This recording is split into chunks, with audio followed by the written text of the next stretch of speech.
attack Iranian sites. First, eat quickly. President Donald Trump has delayed his attacks on power plants. That's all. But apart from that, all the military targets are still being. So simply put, the war is on. Which brings us to the latest battlefield update. What is happening? Iran launched more missiles overnight. Some of these launches are trolling the US president because the missiles feature edited pictures of Donald Trump. At least one of them crashed into Tel Aviv. Several buildings were damaged in this attack. At least 6 people were injured.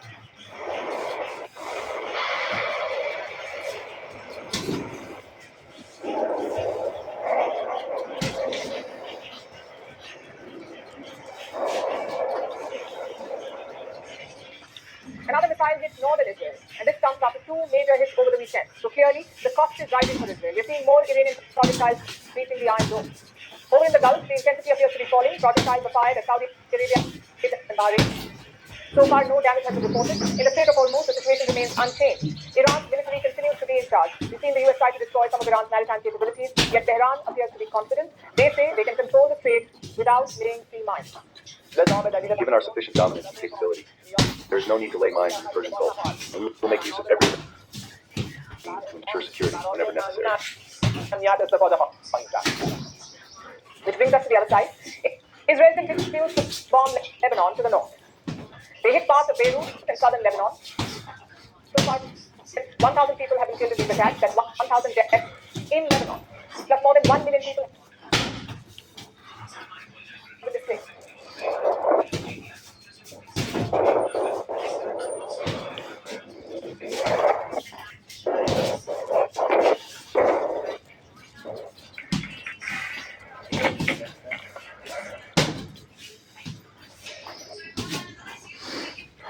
Israeli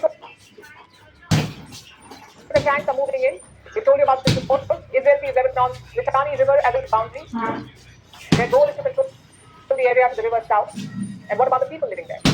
Israel's defense minister says these people should leave. He says these people cannot return home until northern Israel is secure. The IDF is maneuvering into Lebanese territory to seize the forward lines, eliminating all terrorists, and destroying the terror infra built there. Thousands of residents of southern Lebanon who evacuated north will not return south of the Litani until security is guaranteed for the residents of the north. There are 2 main concerns. One, a full ground invasion could be a bloodbath. We've seen that in Gaza since 2020. And how will Israel occupy this land? We know what happens with the West Bank. We also know what happens with the Golan Heights. Will Lebanon go in the same direction? And this is a big concern for the world.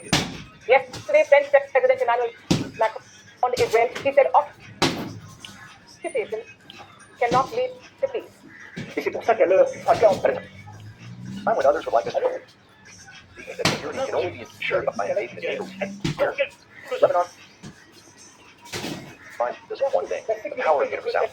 No occupation, no form of colonization, not here, not in the West Bank, nor anywhere else, is able to ensure the security of anybody. So the Lebanon front is escalating. It's a brutal and expanding battle, and it's drawing in the Iranians as well. Tehran has issued a threat to the Israeli military. They're warning of heavy missile hits on Israeli positions in the north. Which brings us to the situation in Iran. Unlike Iran, it is harder to gauge what is happening in Iran because Iran is under a complete internet ban. You won't see home videos, you won't see eyewitness clips from there, not like you see it from Lebanon. Even in the Gulf, they have tracked down on such videos, difficult to record and pose of attacks in Gulf countries. So it's to assess the ground situation in these countries and in Iran, of course. What we do are Israeli and US claims. Israel claims to have hit more than 3,000 targets in 25 Iran. minutes done? 25, 20 minutes. 25 days of fighting. Tonight, they hit more than 50 targets. These include storage facilities and command centers. The US military also continues its onslaught. Tonight, they hit Iran's mobile missile launch.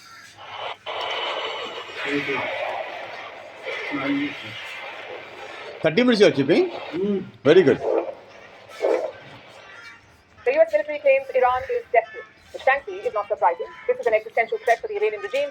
They are desperate to survive. The regime is on alert at possible rebellion. Their supporters have been mobilizing on the streets. Yesterday, a large protest was organized in Tehran. Protesters were shouting to Trump. Eat quickly, Nana.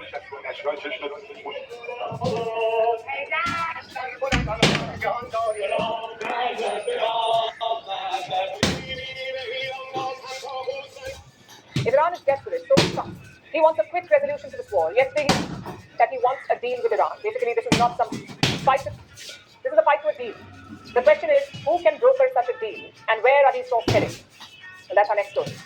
The world doesn't fit in, so why should you?